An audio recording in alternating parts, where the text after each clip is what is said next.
Brandon didn't sit down. He didn't even look me in the eye. He walked into the living room, tossed a manila envelope onto the coffee table, and said, "You might as well stop pretending. This marriage is over. You're a useless wife. I've already signed the papers." For a second, I thought I'd misheard him. That maybe this was some twisted joke, one of those absurd, tone-deaf stunts Brandon thought were funny.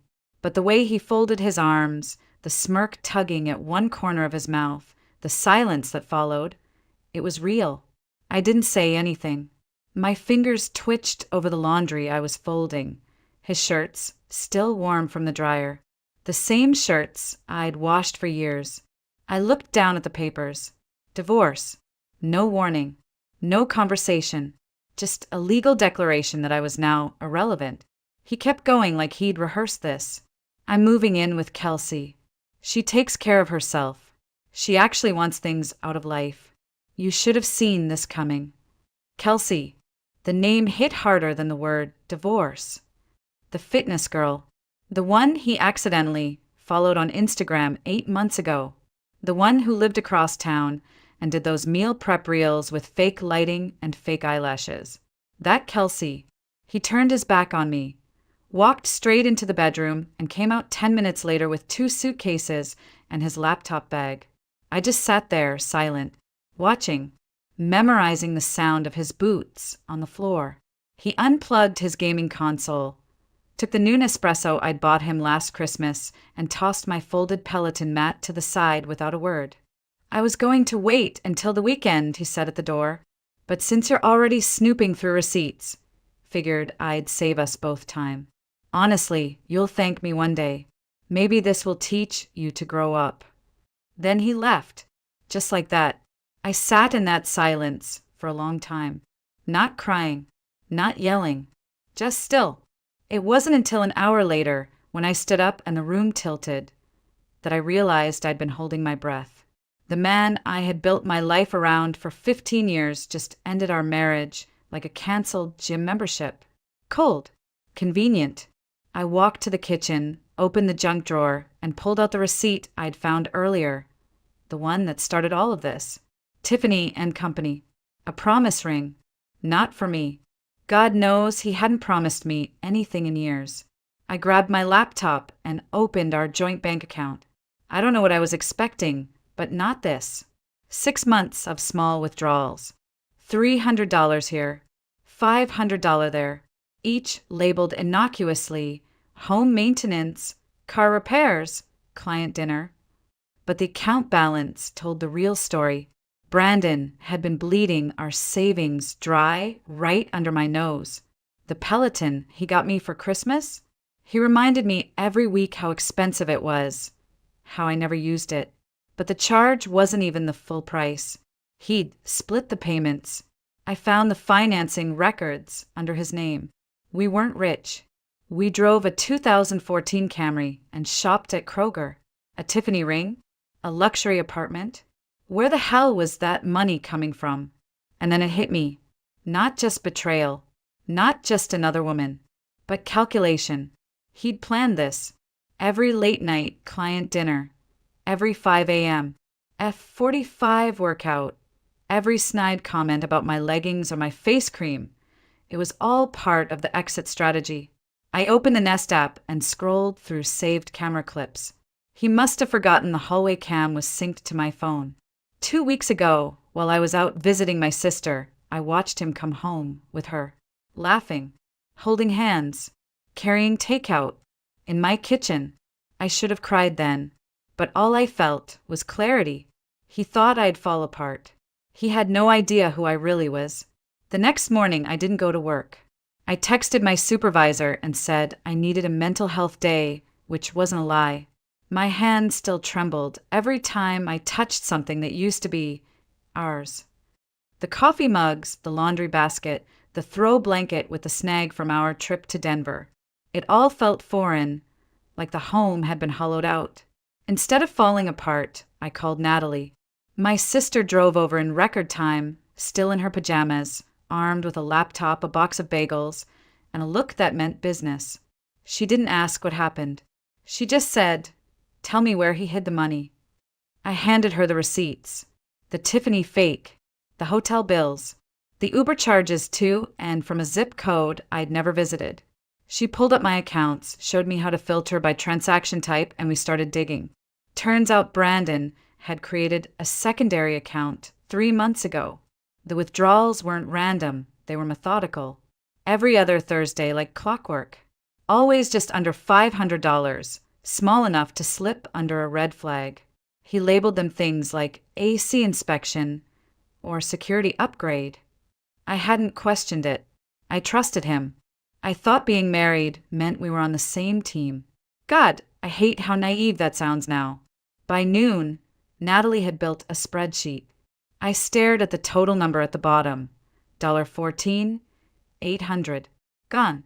From the account I'd put every one of my paychecks into.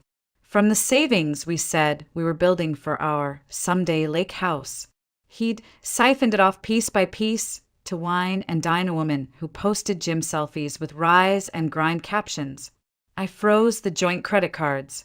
I didn't even know I could do that until Natalie pulled up a TikTok explaining the steps. Funny how social media could both destroy and rescue your life in the same breath. At 2:13 p.m., my phone buzzed. Brandon. I didn't pick up.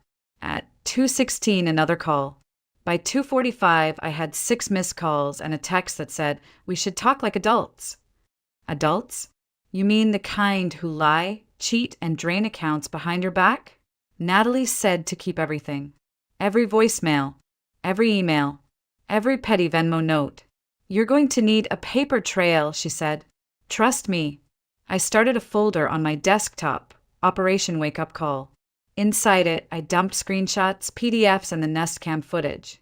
One clip showed Brandon and Kelsey in the living room, her sitting where I used to read at night. He was making her coffee in the machine I bought him. My mug, my couch, my blanket. At some point, the rage should have taken over, but it didn't. What I felt was strategy. This wasn't going to be a messy, screaming divorce. No, it was going to be clean, efficient, and unforgettable. By the third day, my phone had logged 19 missed calls and 4 voicemails from Brandon. The first was angry, something about me overreacting and needing to be more mature. The second had more edge. He warned me not to mess with things I didn't understand.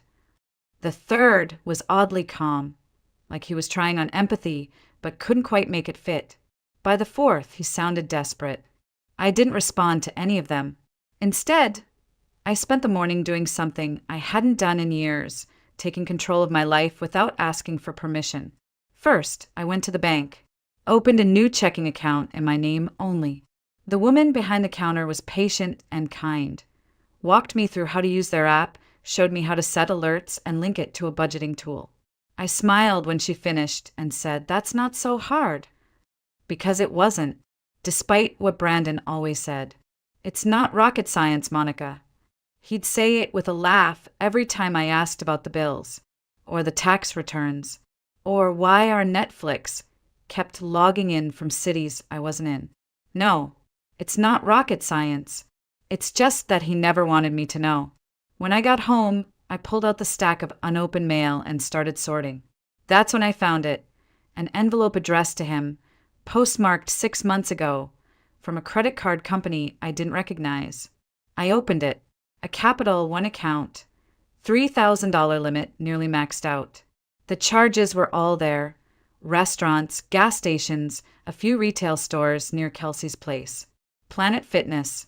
Planet Fitness. He'd been bragging about his $200 a month F45 membership, posting his Apple Watch stats like he was training for a marathon. But the card showed he was swiping at Planet Fitness regularly. Suddenly the luxury gym, the Lululemon obsession, the aura of self-discipline, it all cracked. He wasn't building a new life. He was building an illusion. On borrowed money. On lies. That night, I got a Facebook message. It was from Kelsey. I stared at it for a full 2 minutes before clicking. No drama, no insults. Just 5 words. "We should probably talk sometime." I left her on read. There was nothing to talk about. She knew he was married. She knew my name. She wasn't some clueless victim.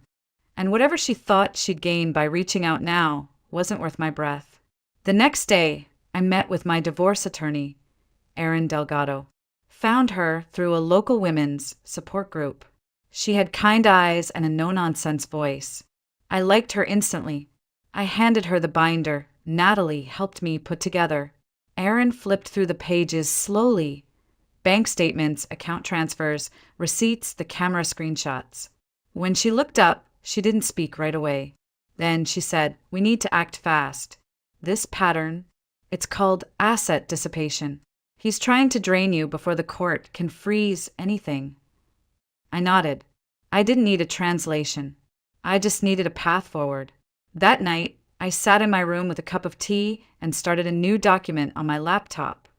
Things Brandon thought I couldn't do. So far, the list included handle money, set up autopay, track our budget, freeze credit cards, recognize financial abuse, understand taxes, fix the internet router, stand up for myself. I was about to add survive without him, but I didn't, because that part was already happening. The job wasn't glamorous. A small insurance firm in an office park off the highway, fluorescent lights, beige cubicles, and break room coffee that tasted like cardboard. But when I saw the posting online, customer service representative, $16 per hour, full-time, I applied without thinking. I needed income. I needed momentum. On my first day, I wore the only business casual outfit I had left that didn't scream school fundraiser. I packed my lunch. I took the bus because Brandon had driven off with the car we shared. The irony didn't hit me until I stepped off the elevator and saw him.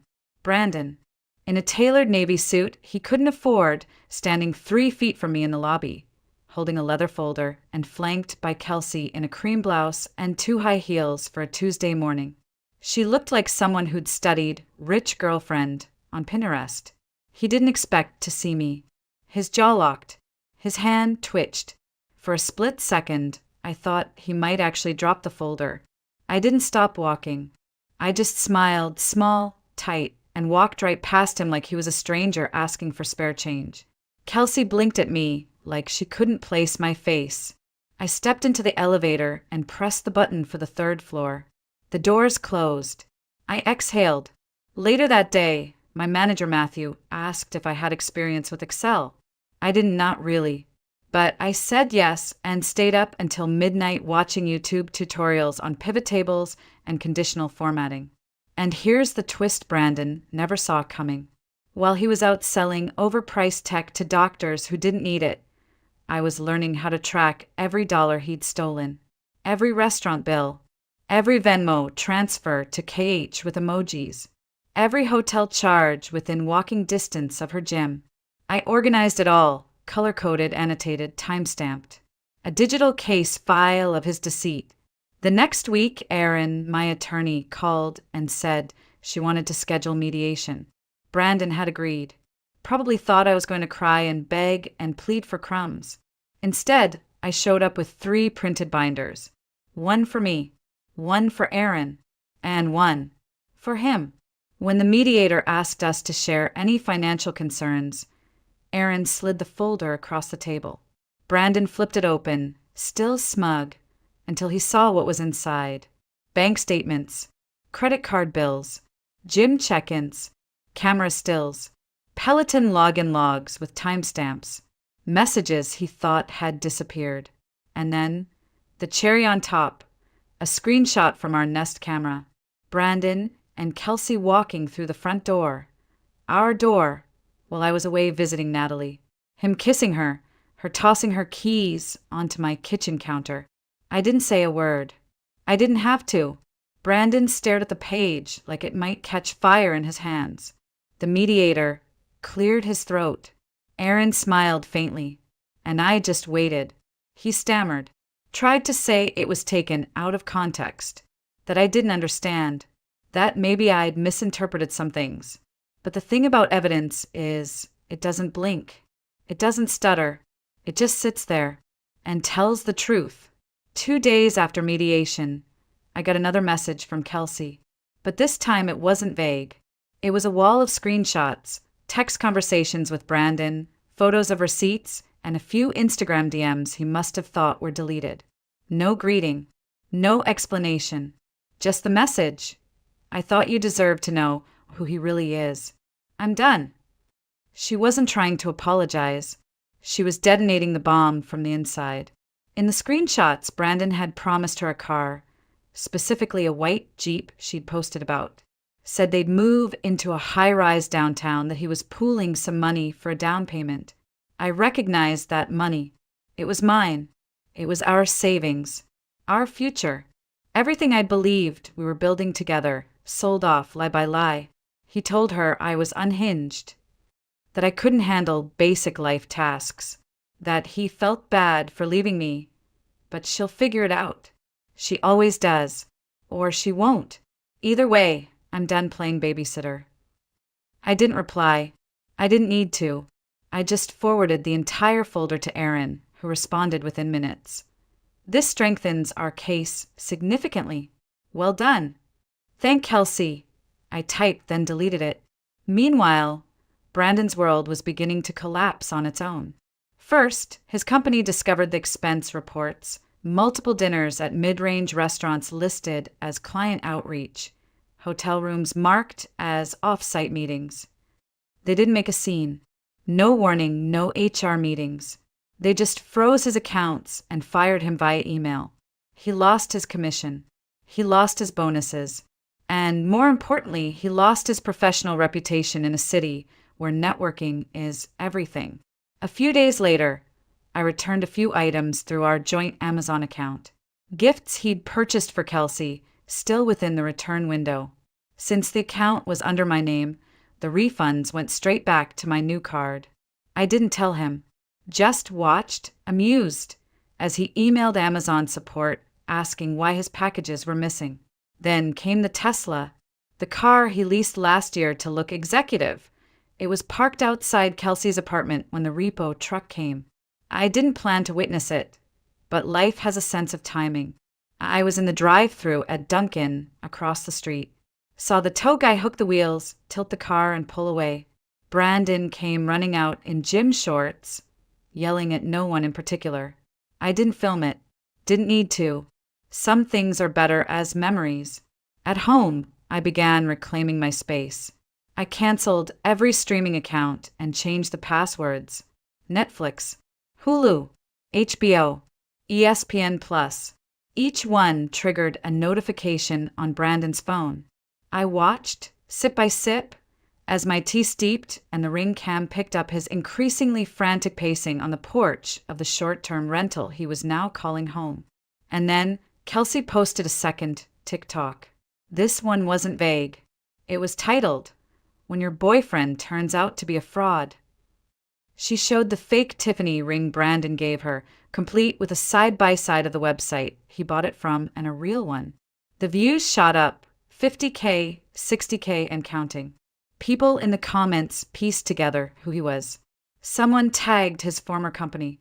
Aaron sent me a one-line email that night. "You don't need revenge when the truth goes viral."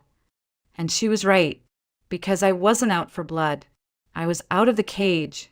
The next chapter of his downfall didn't come from me. It came from the people he thought were still on his side. Brandon's sister, Katie, ran into me at Target one afternoon. I was in the storage bin aisle, trying to reorganize my apartment and, by extension, my life. She spotted me first. I braced for awkwardness, but she walked straight over and hugged me. "I'm so sorry," she whispered. I didn't cry. I didn't even speak. Just nodded. Then she said something I wasn't expecting. "You should know my parents cut him off." Apparently, after Kelsey's TikTok made its way to his mother's Facebook feed, things escalated. There was a family dinner, an argument. Brandon had been asking them for money, claiming it was for investments. In truth, he was using it to prop up the fantasy he'd been selling Kelsey. Gifts, dinners, little getaways. His father was furious, took back the spare house key, told Brandon to grow up and stop pretending he was someone he wasn't. I thanked Katie, not for the intel, but for the reminder that sometimes People do see through the facade. Eventually, that same week, I logged into our old shared cloud storage, one of the few things I still had access to. I was looking for a photo, something from years ago, maybe a memory that felt like mine again. But what I found instead was a folder labeled Miscellaneous, inside dozens of screenshots, messages between Brandon and Kelsey from when they first started seeing each other, chat logs, saved images, and worst of all, plans. Actual plans. When I leave her, we'll move into the 9th Street loft. She won't see it coming. She still thinks I'm just stressed from work. I didn't get angry. I didn't cry. I saved them and sent them to Aaron. "This is making my job extremely easy," she replied. "I didn't even have to twist the knife. He'd done that all on his own." The most satisfying part came the following week, when Brandon tried to show up at my workplace. Not with threats. No, this time he wanted to talk. Man to woman, he said in the email he sent to our general inbox. Security never let him pass the lobby. Apparently, the front desk recognized him from the TikTok video. One of the interns joked that he was the guy from the fake Ring post. I didn't laugh out loud, but I did save the security footage when they emailed it to me for records, just in case. Later that day, I did something petty. Beautifully, quietly petty. I changed every streaming password we'd ever shared, one by one. With each change, I received a Ring notification as Brandon tried logging into Netflix, then Hulu, then ESPN+. The last one came while I was boiling pasta, and I swear I actually giggled. That night, I slept better than I had in months. And the next morning, I woke up early, not because of anxiety, not because of panic, but because the sunlight hit my bedroom just right. I watered my plants. 2 were still alive. 1 had died, but I didn't see it as a failure. I saw it as space for something new. It's been 6 months. 6 months since Brandon threw that envelope on the table and called me useless. 6 months since he walked out the door with his overpriced clothes, his gaming console, and the last shred of respect I had for him. The divorce was finalized last week. No courtroom drama. No teary declarations. Just 2 lawyers, a board notary, and a signature that closed 15 years of my life like the last page of a book I was never meant to finish. Brandon was there, of course. Sat across from me in the same Nordstrom dress shirt he used to brag about, except now it was wrinkled at the collar and a little too tight.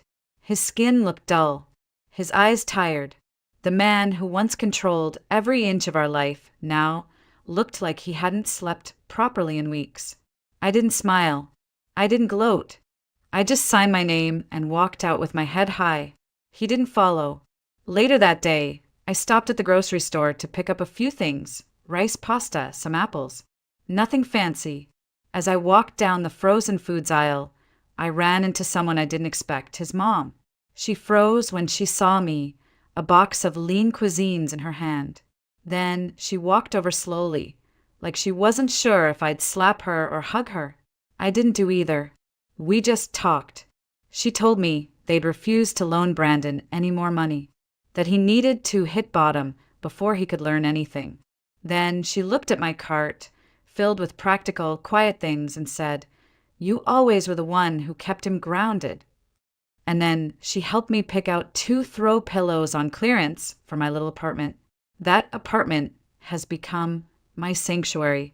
I painted the walls soft green, bought a rug I actually liked, hung photos of places I've never been but hope to see. I've kept the plants alive, well, most of them. I cook now, real food.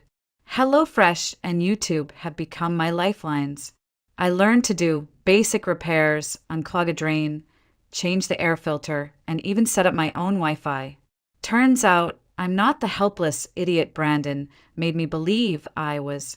Go figure. I still work at the insurance office. Got a small raise, a $5 bump. It's not life-changing, but it felt like a victory.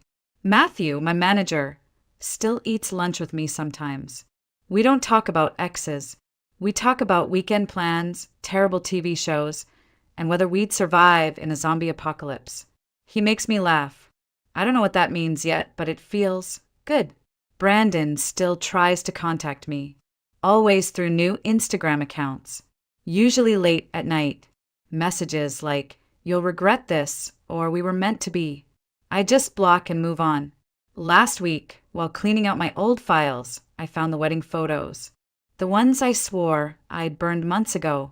I looked at that girl in white, standing beside the man who would eventually dismantle her life piece by piece.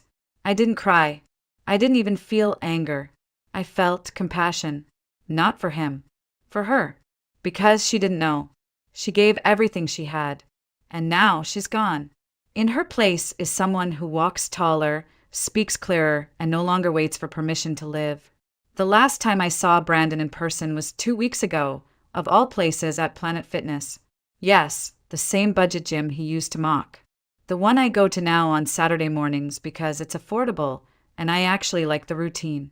I was walking through the parking lot with my headphones in when I saw him getting out of a beat-up Honda, one of those older Civics with a missing hubcap and a bumper sticker half peeled off. It took me a moment to register it was him. He looked smaller. He glanced up, recognized me, and quickly looked away. We didn't speak. We didn't need to. He was no longer the man in the $90 polo shirt who called me useless. Now he was just another guy at a strip mall gym, paying off debt he couldn't hide behind a watch face or cologne. Later that week, I was at Dunkin', same one as before, grabbing my usual iced coffee before work. As I waited for my order, I heard two guys at the table behind me laughing. One of them said, "Remember the guy who faked client dinners? The one who got kicked out of that medical sales job." Then I heard it again. His name, Brandon Carter. Turns out, word travels in small cities, especially when it's layered with scandal and TikTok virality. His name had made the rounds, not in headlines but in whispers, the kind of reputation you don't recover from.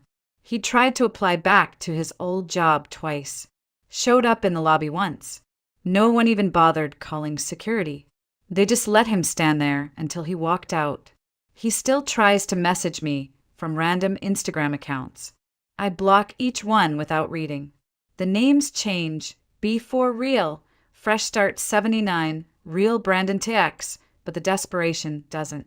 One day, while organizing old emails, I found a file in our shared Google Drive, a document titled Passwords.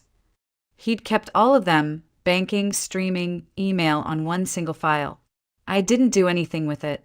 I just forwarded it to Katie, his sister. She replied with a single emoji. That was enough. There's no dramatic revenge post coming. No Instagram story exposing every detail. No angry message left on his voicemail. Because he's already destroyed his own legacy. Me, I'm fine. I'm still in that modest studio apartment, still getting by on iced coffee and one-pan dinners. I've got a tiny herb garden on my balcony now. I painted the planter boxes myself. I don't need anyone to fix the sink or tell me which detergent to use or whether the thermostat is set too high. I know who pays the bills. I know how to manage a budget. I know how to set up Wi-Fi and dispute a bank charge and format a spreadsheet. I know how to be alone without being lonely. And that's the part no one ever warned me about. That when you walk through the fire, you don't just come out stronger. You come out whole. Yesterday, I went to deposit my paycheck in person. I like doing that. It feels tangible, like proof. The same teller who helped me open the account 6 months ago was there. She smiled at me and said, "You look happier." And I didn't hesitate. I smiled back. I am.